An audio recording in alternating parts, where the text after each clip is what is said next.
So yung gagawin natin ngayon, kakalisin ko tong negative ng battery kasi maglilinis ako ng throttle body nito. Ito yung throttle body ng sasakyan ko.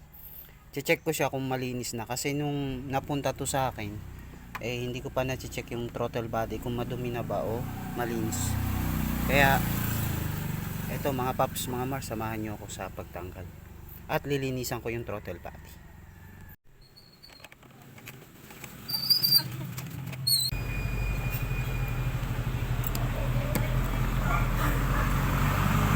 So ayan, nakalas ko na yung dito sa may air filter.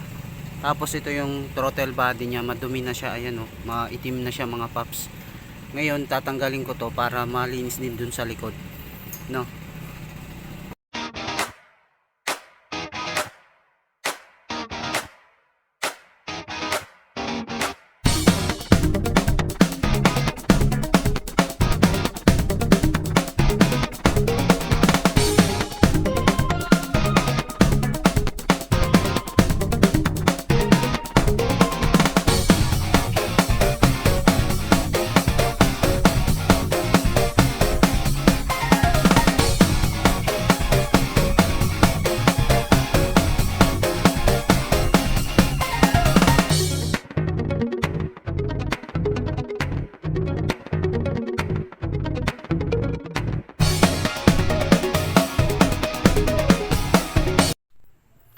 So ayan mga paps, mga mars, na ibalik ko na siya at malinis na yung throttle body niya.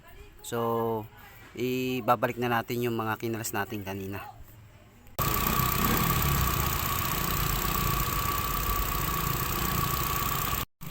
So ayan mga paps, mga mars, okay na po siya, tumaandar na po yan, naisoli ko na po lahat at malinisan ko po yung throttle body niya.